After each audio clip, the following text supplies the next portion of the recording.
कब वो सुबह आए और कब हमारा राम राजा बने। बोलो जय श्री राम। चल पड़े राजा दशरथ, केकई के भवन में पहुंचे। केकई के भवन में जैसे गए तो भवन में देखा कि केकई रही है। दासियों से पूछा केकई कहाँ है, तो दासियों ने कहा केकई को भवन में गई है। तो राजा पुराना जमाना में योग रूठने वाले, देखो अलग अलग मंडप हुआ करते थे महारानियों के। शयन कक्ष अलग, शयन मंडप अलग, श्रृंगार मंडप अलग, वो भवन ही होते थे श्रृंगार भवन। एक रूठने का भी भवन था कि वहां केकई जाकर के बैठ गए। और जैसे दशरथ जी ने सुना तो दशरथ जी का हृदय कांप गया। अरे ये केकई को भवन में आज कितनी खुशी का दिन है, और केकई को भवन में क्या हो गया। कोप भवन सुन सकचेऊ राऊ, सकचेऊ आश्चर्यचकित हो गए। भय बस अगहुर पर ही न पाओ, भयभीत हो गए। ये केकई को क्या हो गया, केकई को भवन में क्यों पहुंची। और जैसे ही केकई को भवन में राजा दशरथ जी गए तो केकई ने सारा श्रृंगार खोल के रखा है और भूमि पर शयन किया है। भूमि शयन पट मोट पुराना, भूमि शयन पट मोट पुराना, भूमि शयन पट मोट पुराना, भूमि शयन पट मोट पुराना। दिए डारी तन भूषण नाना, दिए डारी तन भूषण नाना, दिए डारी तन भूषण नाना, दिए डारी तन भूषण नाना।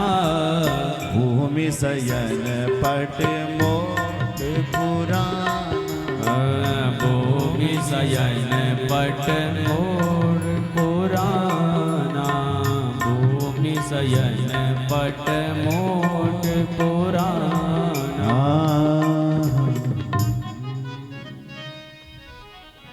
जो दूसरी का श्रृंगार उजाड़ती है वो तो दुष्ट ही होती है।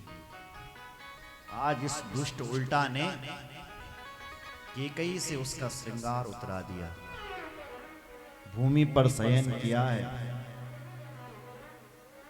सुना जरा, साड़ी सुड़ी सब और एक मोटा सा कपड़ा, कालू कपड़ा, कालू कपड़ा वर निकाल, मोटा कपड़ा, शरीर के सारे आभूषण फेंक रखे हैं। दशरथ जी क्या करें महाराज। बार बार दशरथ जी उसे कहते हैं देवी देवी तुझे क्या हुआ, तुमने ये हालत क्यों बना रखी है। बार बार कह राहु सुमुखी, सुलोचनी पिक वचन, कारण मोहि सुना गजगामी, निज को कर। बार बार कहते हैं हे सुमुखी,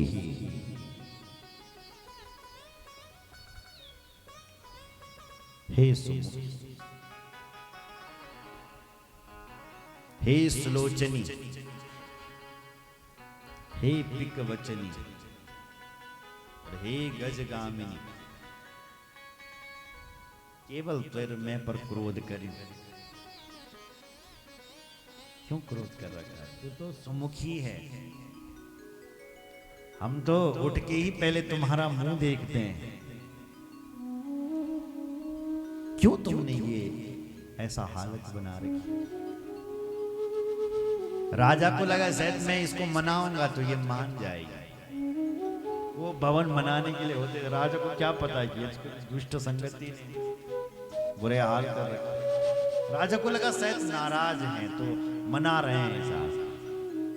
ऐसे ऐसे शब्द बोल रहे हैं, सुमुखी स्लो चले पिक बचे गजगांगा, क्यों तुमने कोप कर रखा? कहो ना देवी, मैं तेरे लिए सब कुछ कर सकता हूं, मैं तेरे लिए देवताओं से लड़ सकता हूं, मैं तेरे लिए राजा इंद्र को हरा सकता हूं। छोटे मोटे धरती के लोग तो क्या चाहिए, जब मैं देवताओं के लिए तेरे लिए लड़ सकता। जानसी मोरे सुभाव बरोरु,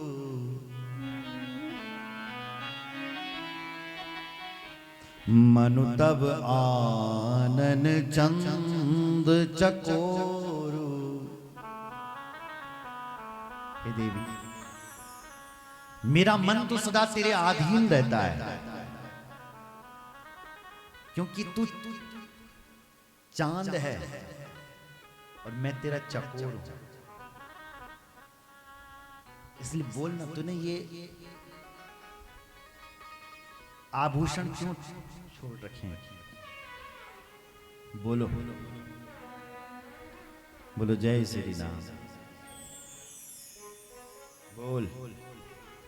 मेरे प्रिय, मेरी प्रजा, कुटुंब, सर्वस्व संपत्ति, पुत्र, यहां तक मेरे प्राण, हे देवी, सब तेरे अधीन हैं। तू जो चाहे वो कर सकती है। ये प्रजा, कुटुंबी, मेरी संपत्ति, मेरे पुत्र, सब मैं तेरे अधीन कर रखी हूं। बोलना क्या करना है? मैं राम जी की सौगंध खाता हूं। देखो जरा, फंस गया, फंस गया दशरथ, फंस गया। क्या बोला? मैं यहां तक, मैं राम की सौगंध खा करके कहता हूं कि तू जो कहेगी मैं करूंगा, और तू मेरे ऊपर एक क्रोध छोड़ दे। जो कछु कहो कपटू कर कोई, भामिनी राम सपत सत मोही। मैं राम की सौगंध खा करके कह रहा हूं, हे कैकेयी, मैंने आज तक बोल तेरे दड़ी कोई कपट न कर। कहते जब मैं देखी कहते कालू मत करी, कहते तो मैं देखी कहते रूठी। मैंने तो तेरे लिए आज तक तेरे पास कभी झूठी नहीं बोला है। मैं राम की सौगंध खा रहा हूं। बोलो जय श्री राम। महाराज जन राम जी की सौगंध खाई वाले तन हक्के कई चूड़ी बैठी की पैंट। गोस्वामी जी कहते हैं, यह सुनि मन गुथि सपत बड़ी, भी हंसी उठी मति मंद। भूषण सजति बिलोक मृगु, मनहु किराति निफन। उदाहरण दिया, जैसे कोई भीलिनी मृग को देख करके अपना जाल बिछा रही हो, कि यो मृग अब फंसी